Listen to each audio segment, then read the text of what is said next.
If you build a tavern, temple, or library in your fortress and leave the access setting on all visitors welcome, you will probably find yourself hosting all kinds of guests before long. These visitors are usually interesting and almost always unhelpful, eating your food, drinking your drinks, and concocting schemes to steal your artifacts while providing a poem or story every couple months. But they do have one thing they can do that gave me an idea for a fortress the other day.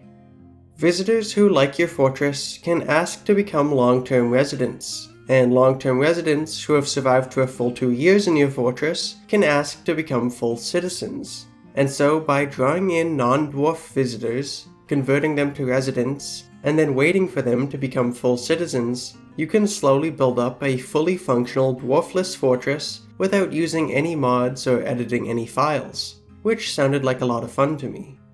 Unfortunately, the main world I play in has been active for just about 200 in-game years at this point, and I've done some stuff that has apparently done permanent damage to the tourism industry over the years, because these days I feel like most of my fortresses can be measured in years per visitor rather than visitors per year. And so, the first step in my plan to build a dwarfless fortress was to create a new world. For my purposes, I didn't really care too much about what was going on in this new world, because I was only using it for a single fortress. But the fact that the major dwarf, elf, and human civilizations were close together and allied to one another seemed like a good sign for my future fort's viability as a tourist destination. After picking an about site deep in the heart of elf country, I took my 7 starter dwarves, who I needed to keep on hand for the first couple years while my future citizens were settling in, and put them to work building all the infrastructure we needed to go fully dwarfless. To start, we got the visitor rooms up and running. Our library was lacking in reading materials, our tavern was more of a one-dimensional plump helmet wine bar, and our temple was as generic as a temple could get. And yet, as my dwarves moved on to building workshops, stockpiles, and farms, visitors began to trickle through our doors to see what we had on offer. As they mingled in my visitor rooms and began petitioning me for the opportunity to move in, it seemed that the plan was going flawlessly, which actually meant that we had some new problems to deal with. First off, there was the fact that our rapidly increasing population was made up of mostly long-term residents who can't be drafted into military service, meaning that our population was exposing us to bigger and bigger threats like Ettins and goblin sieges, while our only militia was still made up of a couple spare dwarves and a few humans who had arrived at my fortress specifically seeking mercenary work. Fortunately, the threats never got overwhelmingly bad, and getting a dwarf killed in combat here or there wasn't too big of a deal. If anything, it saved me from having to expel them into the wilderness when my residents started becoming citizens and my dwarves served no purpose anymore.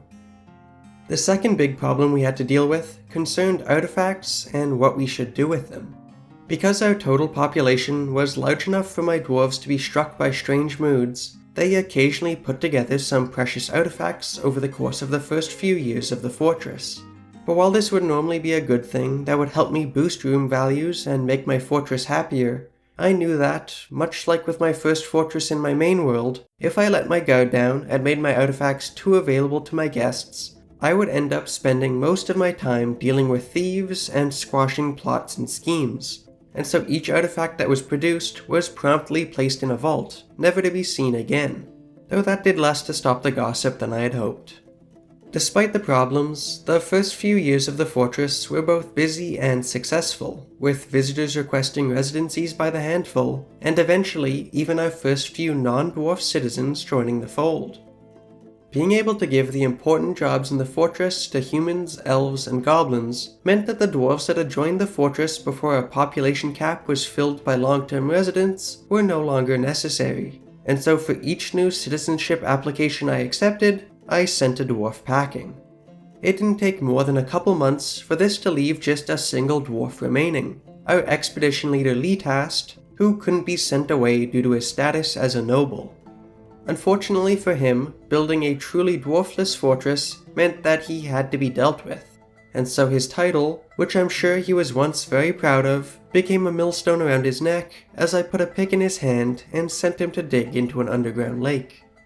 With his death, our fortress was free of dwarves for the first time, and it would remain that way for the next couple of years as our population continued to explode and our industries began to get back up and running, to the point that the outpost liaison eventually told us that we were being made into a barony.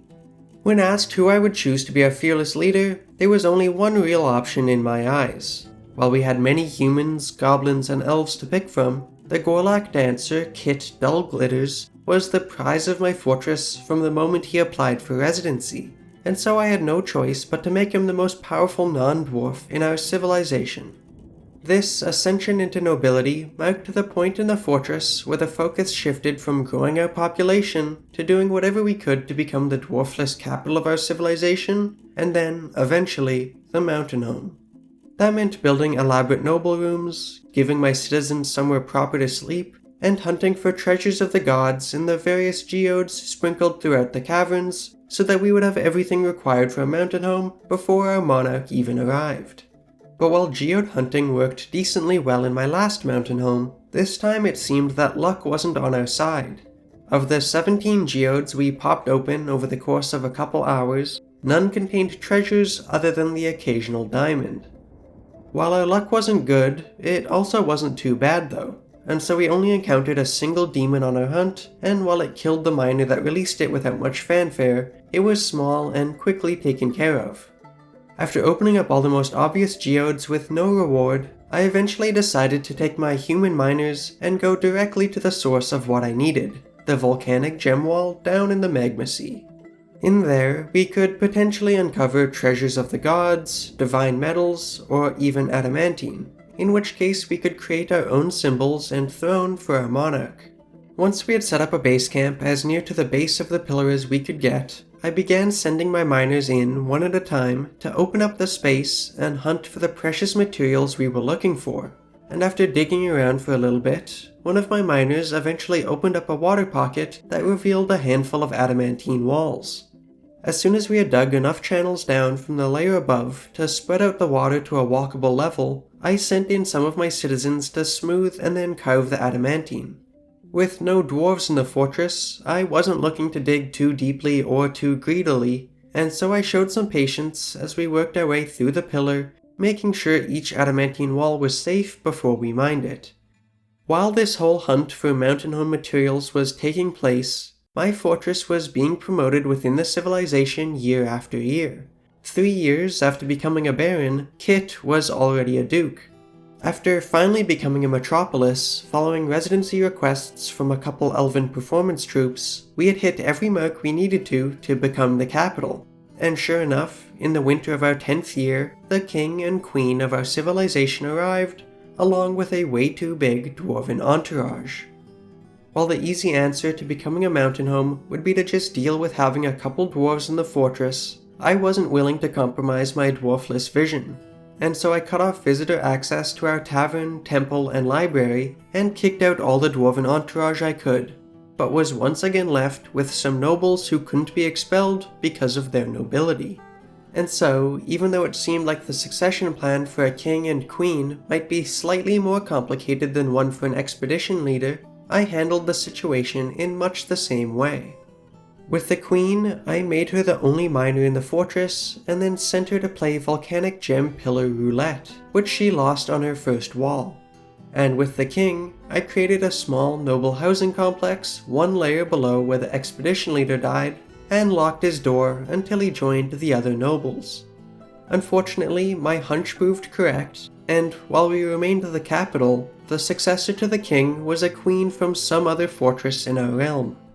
While I was initially just going to end my quest to build a dwarfless mountain home here, I happened to stumble on the fact that when I had closed down visitor access to all the meeting areas in my fortress, all the nobles from around the kingdom who had to stay in my fortress because it was the capital were stuck hanging out around the wagon we had arrived in up on the surface. And among all these nobles was the new queen of our civilization. And so, presented with an opportunity to force another succession crisis, I did what I had to do and reset the nobility for the entire kingdom in one fell swoop. The position of monarch was once again passed on to someone I didn't know, but when all the new nobles arrived back in my wagon to fulfill all their royal obligations in the capital, I decided to take another roll of the dice to see who came out as the monarch. This cycle of me wiping out the entire noble class of my civilization, and then their successors immediately returning to my wagon, was repeated a couple times before the weird lag that came with killing them became too much to bear. Unfortunately, it seems that the line of succession for a monarch is tied solely to their kin, rather than the relative ranks of the nobles in the kingdom, and so, because our fortress was dwarfless, we inherited many human titles over the years, but were seemingly ineligible for any noble dwarven titles, other than the one that was given to Kit. While I was disappointed that we had fallen just short of becoming a mountain home, when I thought about it, I felt like where we ended up was about as good as it could get.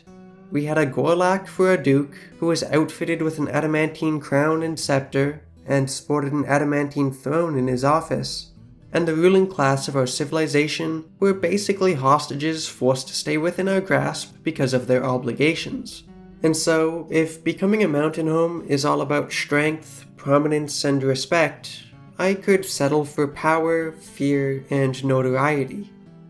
At the point where I declared my mission accomplished, nearly 12 years after setting out, my fortress contained roughly 107 humans, 22 elves, 7 goblins, and 1 Gorlak, for a total of 137 non-dwarf residents. Becoming the powerful, adamantine-wielding capital of a dwarven civilization while harboring no dwarves took me many hours and a couple attempts, all of which I found super enjoyable. And so I would recommend trying the scheme for yourself if it seems interesting to you. Of course, if you just want to get away from dwarves for a little bit, there are way easier ways of doing that with mods and or a little bit of file editing. Thanks for watching, an extra thank you to those of you who support me on Patreon, and I'll see you next time.